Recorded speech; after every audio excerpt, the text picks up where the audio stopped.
Hey, so I had the book of the Free State of Jones, the Mississippi's Great Longest War, and it's basically just about how a band of it was set in the 1980, 1863 to mid 1864, and it was just about an armed group of band of Confederate deserters who battled against the Confederate cavalry in the Piney Woods and in the region of Jones County of Mississippi, calling themselves the Knight Company, who was named after their captain, Newton Knight. They had set up a headquarters in the swamps of in Leaf River, where they had declared their loyalty to the U.S. government. So they wasn't really with the Confederate Army. They was more likely against them, but they was with the Confederate Army, but they ended up just like deserting and becoming and devoting themselves to the government. They didn't want to be a part of the Confederacy. The story for the Jones County is known for among all the Mississippians, and debate over whether the county actually seceded from the state was still a question. But Victoria Bynum, she goes on into the story talking about the legacy of Newton Knight and all the other like major families who were a part of the Mississippi, who was in the Mississippi state of the Free Jones, who kind of wanted, who was, I wouldn't say battled, but they kind of like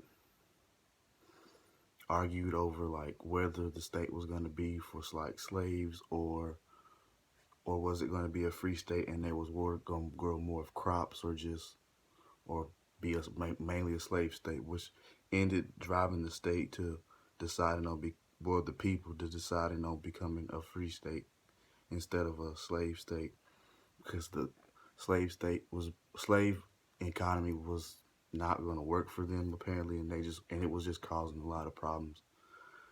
And there was more controversy between the Newton Knight because he had an interracial relationship with a slave woman. I think her name was Rachel, and that brought a lot of controversy because he was supposed to be a slave owner and he was in a deep interracial relationship with the slave.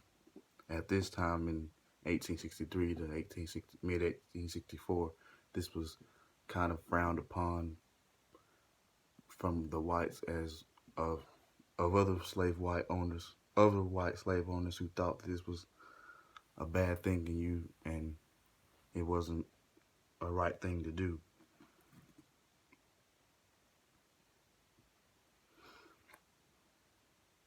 Victoria Bynum traces the origins of the legacy of the Free State of Jones uprising from American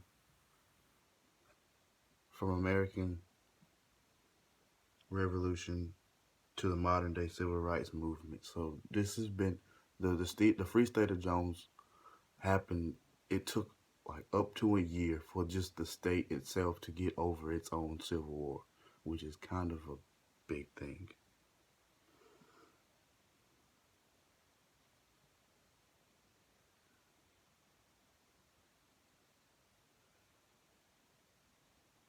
The legendary of the real Free State of Jones that Victoria Bynum knows. She shows how the legend was told and was established from